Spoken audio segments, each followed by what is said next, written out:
Sorry.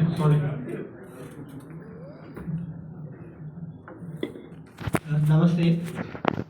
నేను కాశ్యప్, హేమలత గారి కొడుకుని.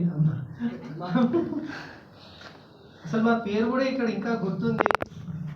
అంటే అసలు ఈ ఆఫీస్లో అమ్మని అభిమానించే వాళ్ళు ఇంకా చాలామంది ఉన్నారు. ముంతాజ్ అంకుల్, మీరంతా ముంతాజ్ భాయ్, ముంతాజ్ సార్ అంటారు, ముంతాజ్ అంకుల్ అంటాము.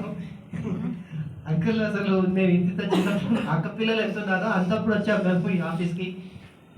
ఇక్కడ పాత బిల్డింగ్ ఉండేది, చాలా చిన్న ఆఫీస్ అది. ఇంత పెద్ద బిల్డింగ్ అయింది. హైదరాబాద్ బాగా డెవలప్ అయింది, మేము పెద్దవాళ్ళు అయ్యాం. అమ్మ రిటైర్ అవుతుంది. డ్రాఫ్టింగ్ గురించి చెప్పారు అమ్మ, డ్రాఫ్టింగ్ గురించి.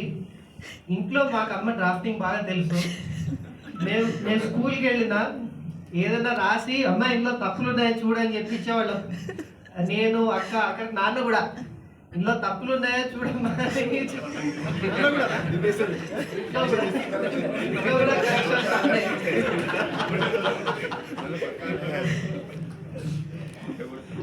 అమ్మ 5 o'clock వచ్చిన రోజులు మీ అందరికి తెలిసావు, కానీ నాకైతే తెలుసు. దిల్షుఖ్నగర్ బ్లాస్ట్ అయింది, దిల్షుఖ్నగర్ సాయిబాబా టెంపుల్.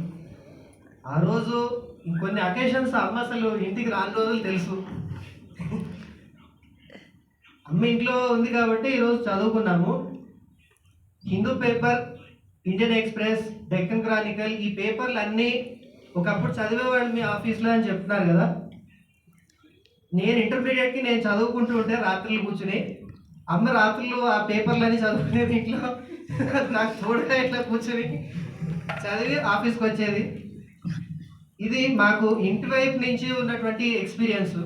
ఇంకా 5 o'clock గురించి నేను కూడా మాట్లాడాలి, ఎందుకంటే నేను కూడా 5 o'clockకి వెళ్ళగలిగే ఉద్యోగంలో నేను లేను.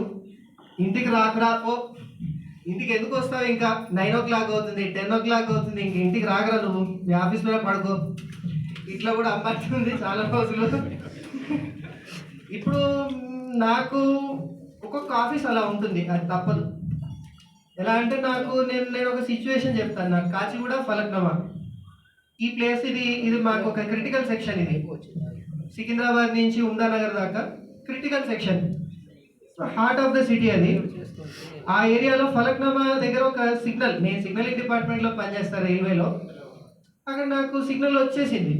ట్రైన్ ఉన్నప్పుడు ఈ ఆటో సెక్షన్ అనే ఆ సిగ్నల్లో అది గ్రీన్ సిగ్నల్ వచ్చింది, ముందు ట్రైన్ ఉన్నా కానీ. అది నా పని కాదు, అది నేను ఆ డిపార్ట్మెంట్ కాదు, ఆ సెక్షన్ నాకు కాదు. కానీ నేను పొద్దున 10 గంటలకు అక్కడ ఉంటే మధ్యాహ్నం 3 దాకా కూడా అది రెక్టిఫై చేసి కానీ అక్కడి నుంచి కదలలేదు. దాని రిపర్కషన్ నాకే తెలుసు. నేను అక్కడి నుంచి కదిలితే ఏమవుతుంది అన్నది అది రెస్పాన్సిబిలిటీ ఇచ్చేస్తాను అంతే. ఆ రెస్పాన్సిబిలిటీ ఆర్గనైజేషన్లో వచ్చేస్తుంది. తర్వాత ఇలాంటి సిచ్యువేషన్స్ చెప్పిరావు, ఎప్పటికప్పుడు అవి ఉంటూనే ఉంటాయి, అవి తప్పదు. తర్వాత ఒకప్పుడు నేను కూడా ఈ యంగర్ జనరేషన్ అని నేను ఇంకా భావిస్తున్నాను. నన్ను నేను యూత్ అనే అనుకుంటున్నాను. కాబట్టి నేను చెప్తా, ఏంటి అంటే యూత్ ఏది పని చేయట్లేదు, రెస్పాన్సిబిలిటీ లేదన్నది తప్పు.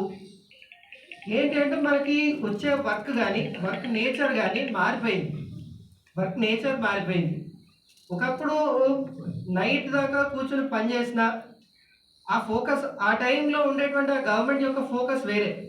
ఇప్పుడు గవర్నమెంట్ యొక్క వర్క్స్ ఇవన్నీ వేరే రకాలుగా అయినాయి. కాబట్టి ఈ దీనిలో వర్క్ నేచర్ అనేది మారిపోతూనే ఉంది. కాబట్టి తప్పేం లేదు. 5 o'clock, 6 o'clock, 10 o'clock ఏది కాదు, షేర్డ్ రెస్పాన్సిబిలిటీస్ ఉంటాయి. అందరు కలిసికట్టుగా పనిచేస్తే ఆర్గనైజేషన్లో బాగుంటుంది. ఒకళ్ళకి ఎగేన్స్ట్ వాళ్ళు కంప్లైంట్లు, ఒకళ్ళకి ఎగేన్స్ట్ ఒకళ్ళు పనిచేయడం, ఇవన్నీ చేస్తే పోలీస్ డిపార్ట్మెంట్లో ఏమవుతుంది, ఎమర్జెన్సీ డిపార్ట్మెంట్, పోలీస్ డిపార్ట్మెంట్ అనేది ఇంకోటి. మాదే ఎమర్జెన్సీ డిపార్ట్మెంటే, 24/7. మా దగ్గర అయితే మేము ఇట్లా కొట్టుకుంటే, మేము మనిషి మేము కొట్టుకుంటే బండి డిరైవ్ అవుట్ రైట్. ఇంకా మేము చెప్పక్కర్లేదు, న్యూస్లో చూస్తారు మమ్మల్ని. అందుకని మేమైతే పెద్ద కొట్టుకునే అవకాశాలు లేవు.